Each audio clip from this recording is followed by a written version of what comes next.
Este programa é patrocinado pelos amigos e parceiros do Ministério Joyce Meyer.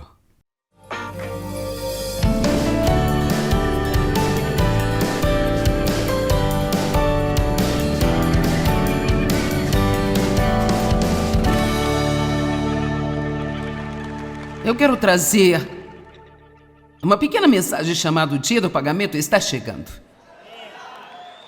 O dia do pagamento está chegando, sabe? Se você tem um emprego, está animado com o dia do pagamento.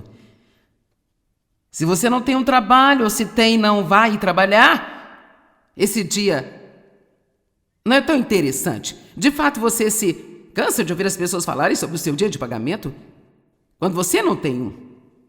E sabe, cada cristão tem um emprego.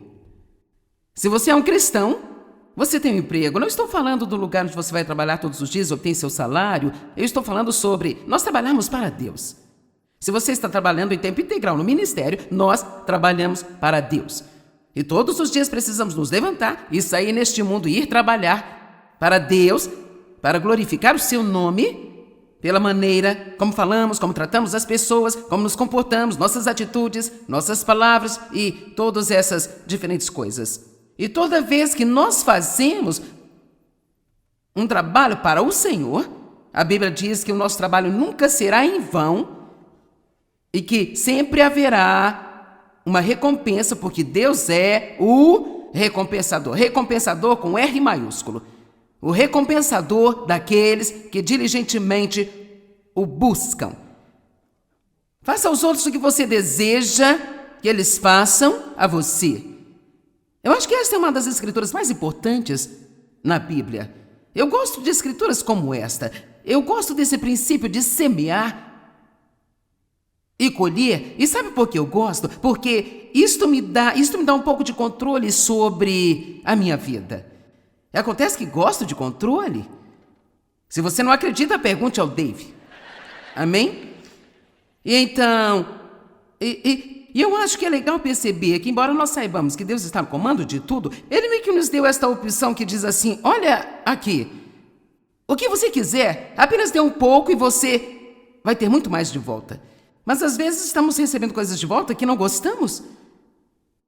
E nós nem sequer conectamos a uma semente que nós semeamos. Quando alguém está fofocando sobre você, estão semeando ou você está colhendo?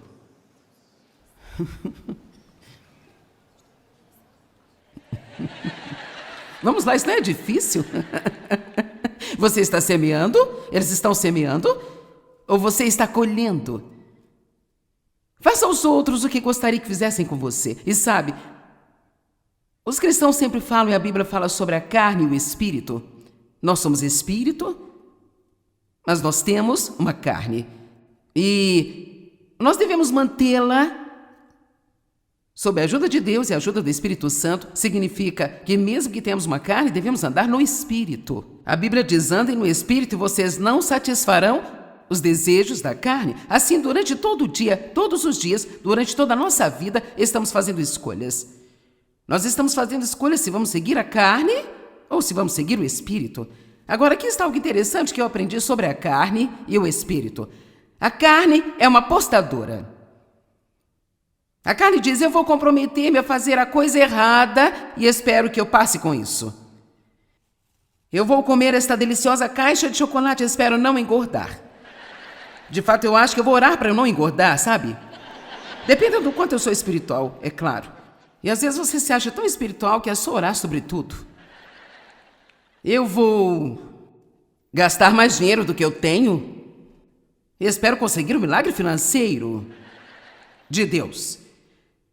E assim, a carne vai apostar, ela fará alguma coisa errada esperando passar bem com tudo isso. Mas agora o Espírito é um investidor.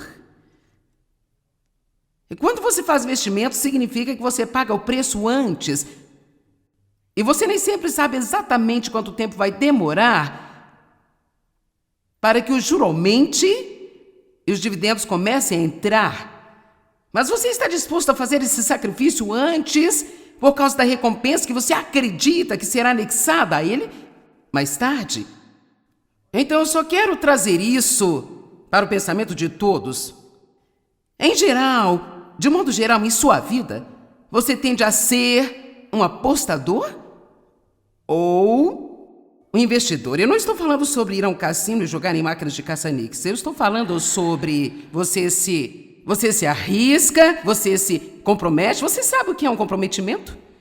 Nós realmente não percebemos como comprometimentos são perigosos, mas comprometimento significa ir um pouquinho abaixo do que você sabe que está certo. Nem precisa ser muito, ainda é comprometimento se nós formos só um pouquinho abaixo do que sabemos está certo. São as raposinhas que destroem a vinha. Então eu estou muito animada com esta escritura em Mateus 7,12. Então tudo que desejam que os outros façam a vocês e por vocês, assim façam também a eles e para eles. Pois é nisso que se resume a lei e os profetas. Veja, eu amo isso, pensar que se eu quiser mais amigos, tudo que eu tenho que fazer é ser mais amigável. Se eu precisar de um aumento financeiro, tudo que eu tenho que fazer é dar um pouco mais. Eu gosto de pensar que posso fazer algo sobre minhas situações, meus problemas, quer dizer, eu adoro orar, sabe? Mas sabe, somos parceiros de Deus e não podemos simplesmente orar e Ele fazer tudo enquanto nós sentamos e não fazemos nada. De fato, estou descobrindo mais e mais e mais que quando eu oro, Deus me dá algo para fazer. Amém? Quando eu oro, eu orei por energia no começo de 2015. Eu escrevi no meu diário, Deus, eu preciso de mais energia. E sabe o que Ele me deu? Uma caminhada de 8 quilômetros por dia. Bem, eu tenho energia. Ela está borbulhando aqui em mim. Mas tantas vezes nós só queremos orar para Deus fazer tudo, enquanto não fazemos nada. Mas não é assim que funciona. Ele diz que você vai colher de acordo com o que semear. Agora, sabe, todo mundo fica feliz com isso se olharmos para o lado positivo da mensagem. Mas existe também outro lado que nós não importamos muito em olhar para ele. Isto é como, se eu sou realmente odioso com as pessoas e mal com elas, e não sou confiável com seus segredos, eu não sou gentil com as pessoas, aqui está o que eu consigo. Ninguém vai gostar de mim.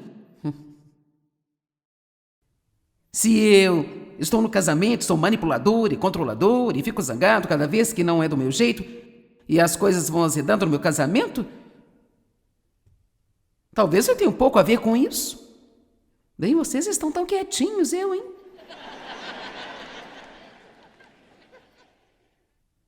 Vamos olhar para Jacó o trapaceiro. Gênesis capítulo 27.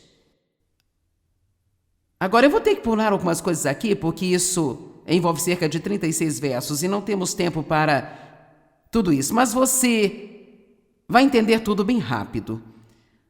Quantos de vocês conhecem a história de Jacó?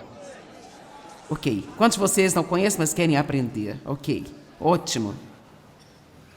Tudo bem. Começando no versículo 1. Quando Isaac era velho, seus olhos estavam escurecidos, para que pudesse ver, chamou Esaú, seu filho mais velho, e disse, meu filho. Ele respondeu, aqui estou eu. Ele disse, agora veja, meu filho, eu sou velho, eu não sei quando vou morrer, então agora peço que você pegue as suas armas, as suas flechas e um arco, e então saia para o campo aberto e caça para mim, e prepare uma caça apetitosa como eu gosto, e traga para mim, meu filho, para que eu possa comer dela e me preparar para dar a você a minha bênção como meu filho primogênito antes que eu morra. Agora, não sabemos muito sobre isso hoje, mas a bênção dos primogênitos na antiga aliança era tão extremamente preciosa e importante para eles. Era uma oração de bênção que o pai orava sobre o filho mais velho. Isso significava que ele ia ser abençoado e prosperar, ele ia receber uma dupla porção de toda a herança. E essa oração era tão grande, tão forte, tão poderosa, que uma vez que ela fosse feita, ela nunca poderia ser retomada. Bem, Esaú era o filho mais velho, mas ele tinha um irmão chamado Jacó. E sabe, quando eles saíram do ventre, porque eles eram gêmeos, Jacó estava segurando no calcanhar de Esaú. Então eu gosto de pensar que ele estava sempre tentando chegar à frente dele. E Rebeca, a mãe dos meninos, favorecia Jacó. Então, quando ela ouviu Isaque, o seu marido, dizer a Esaú para ir e se preparar para a oração da bênção do primogênito, ela não queria que ele tivesse, ela queria que Jacó tivesse. Assim ela armou este esquema para Jacó, que foi fingir ser Esaú, chegando até mesmo ao extremo, porque Esaú era um homem mais peludo e Jacó era de pele lisa. Então, eles até mesmo chegaram ao extremo de colocar pelo de cabra nos seus braços e nesta parte aqui do pescoço, assim quando o pai o sentisse, ele pensaria que era Esaú. Agora, Isaque estava meio desconfiado, Quando Jacó chegou até ele disse: quem é você? Eu não sei se era apenas discernimento ou o quê, mas ele tinha que verificar. E assim, mas ele o sentiu. E há uma mensagem aqui. Ele o sentiu e foi pelo que sentiu. Isso pode nos colocar em sérios problemas.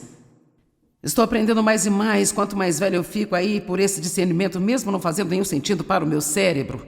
Essa é a maneira de Deus de deixar você saber que algo está aqui, você precisa ter muito cuidado. Agora, se é um tempo em que precisamos ter cuidado, é no mundo de hoje, porque existe um engano muito grande acontecendo lá fora. Assim, acabou que Isaque, então, fez a oração da bênção do primogênito sobre Jacó. E não muito tempo depois que ele o fez, chegou Esaú. E quando ele começou a falar com seu pai, eles perceberam o que estava acontecendo. E é muito interessante notar que em nossa, que ventania aqui nesse púlpito. É interessante notar que o versículo 42 diz assim: essas palavras de Esaú, seu filho mais velho, foram repetidas para Rebeca, e ela mandou buscar Jacó, seu filho mais moço, e disse a ele: veja, meu filho, seu irmão consola a si mesmo, com pensamento no coração de matar você. Agora, meu filho, por favor, faça o que eu lhe digo, levante-se agora mesmo e fuja para o meu irmão Labão, em Harã. Assim, veja que, quando fazemos a coisa errada, a única opção quando somos pegos, e sempre somos, cedo ou tarde somos pegos, porque a Bíblia diz, em Lucas 12, que não há nada que esteja tão encoberto que não haja de ser descoberto. Então, a próxima coisa que ele fez foi, ele temeu por sua vida. E então eu aprendi que se eu sei que estou fazendo a coisa errada e eu continuo fazendo, e ele sabia muito bem que o que ele estava fazendo era errado, Rebeca sabia que o que ela estava fazendo era errado, Jacó sabia que o que ele estava fazendo era errado. E toda vez que vamos contra a nossa consciência e nós andamos na carne, em vez de escolhermos andar no Espírito, nossa única opção é correr e nos esconder geralmente de Deus e vivermos com medo. Eu sou a única que experimenta isso, ou alguns de vocês experimentaram isso também. Então, ele foi para o seu tio Labão e foi trabalhar para ele. E Labão tinha 2 filhas, Raquel e Lia. E Raquel era uma mulher muito bonita, mas a Bíblia diz que Lia tinha olhos fracos e tolos. Eu acho que foi uma maneira gentil de dizer que ela era a irmã feiosa. E assim, Jacó amava a Raquel e ele a queria. E Labão disse: bem, trabalhe para mim por 7 anos e eu vou deixar que você a tenha. Assim, os 7 anos se passaram e havia um pequeno problema. Ela não era a irmã mais velha. Geralmente a mais velha se casava primeiro, então... Agora, vamos todos nos lembrar que Jacó enganou seu pai. Certo? Lembremos disso, ok? E assim, diz o verso 20, em Gênesis 29, diz assim: e Jacó serviu 7 anos por Raquel, e lhe pareceram apenas alguns dias, pelo tanto que ele a amava. E finalmente disse Jacó a Labão: dê-me a minha esposa, pois o tempo está completo para que eu possa levá-la para mim. E então Labão reuniu todos os homens do lugar e fez uma festa com bebida. Quando a noite veio, ele levou Lia, sua filha, e trouxe-a para Jacó, que teve relações com ela. E a única razão pela qual ele fez isso foi porque eles o tinham embebedado. E ele não sabia o que estava fazendo. Mas quando chegou a noite, ele a tomou. E o verso 25, mas de manhã, agora eu quero que você veja isso, mas de manhã Jacó viu a sua mulher, e eis que na verdade era Lia. E ele disse: Labão, agora isso é tão bom. O que é isso que você fez a mim? Todos esses 7 anos eu te servi por sua filha Raquel, por que então você me enganou e me trapaceou e me rebaixou desse jeito?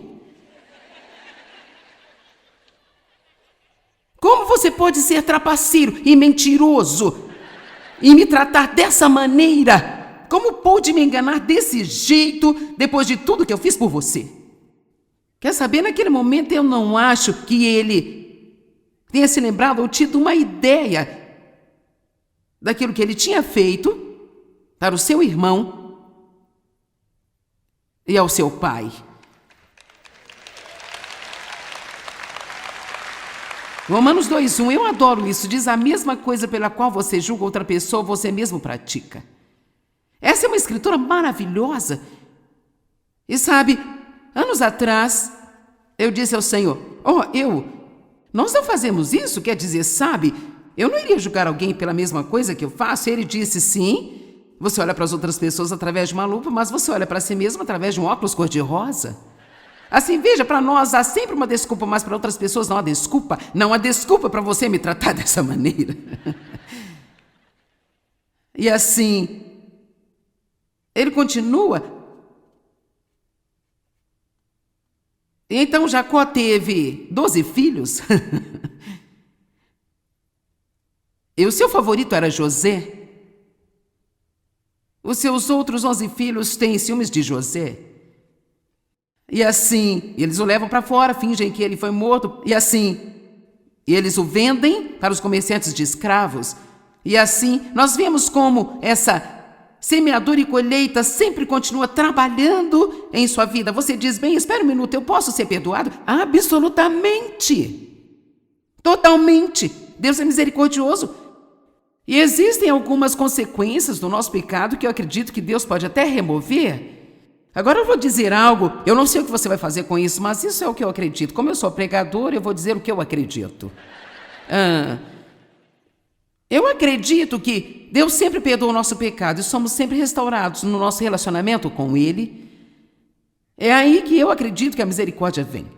Mas eu não acho que a misericórdia de Deus sempre tira de nós todas as consequências do nosso pecado. Como também não acho que seria bom para nós se fosse assim. Eu sinto muito, mas nós somos cabeça dura. E muitas vezes nós temos que sentir a dor para nos ajudar a entender: isso não é uma coisa boa para se fazer. Eu não vou fazê-lo novamente. Porque se nós realmente vivemos no pecado, Deus nos perdoa, tudo bem. Vivemos no pecado, Deus nos perdoa. Estamos pecando, Deus nos perdoa. Estamos pecando, tudo bem, Deus perdoa. E nunca há qualquer tipo de consequências de nosso comportamento. Então como é que nós vamos aprender a não fazer essas coisas de novo? Então Deus castiga a nós, mas não porque Ele não ama a nós. Ele vem e castiga a nós porque Ele realmente ama a nós. E nós realmente não nos amamos uns aos outros ou amamos os nossos filhos se apenas lhe dermos tudo aquilo que eles querem e nunca deixá-los suportar as consequências do que eles fazem de errado. Amém? Agora, toda essa história com Jacó, quero dizer, você pode fazer uma mensagem inteira. Eu quero ir para Gênesis 32 por apenas um segundo, porque fica cada vez melhor e melhor e melhor.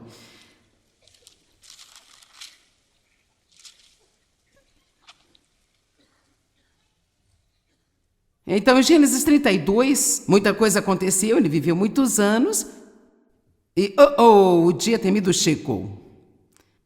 Versículo 6, os mensageiros voltaram para Jacó dizendo: nós vimos o seu irmão Esaú e ele está a caminho de o encontrar com 400 homens.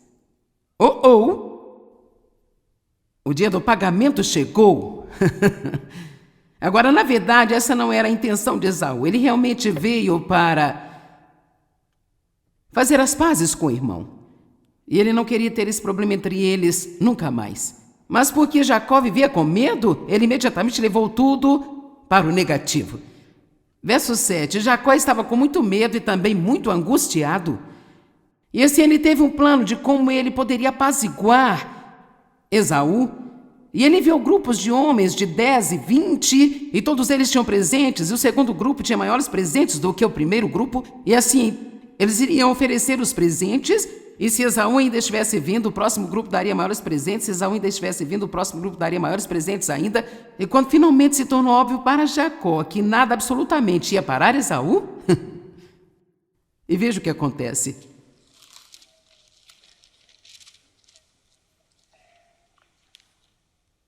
Versículo 22.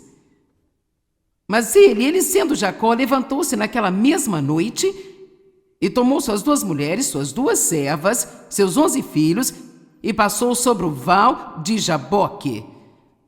E eu amo esta parte aqui. Ele os tomou e o enviou através do ribeiro. E ele também tomou e enviou tudo o que ele tinha. E Jacó foi deixado sozinho com um homem com H maiúsculo que lutou com ele até o amanhecer. Sabe, às vezes você não consegue ficar livre até estar disposto a ir para longe de todos para acertar todas as coisas com Deus.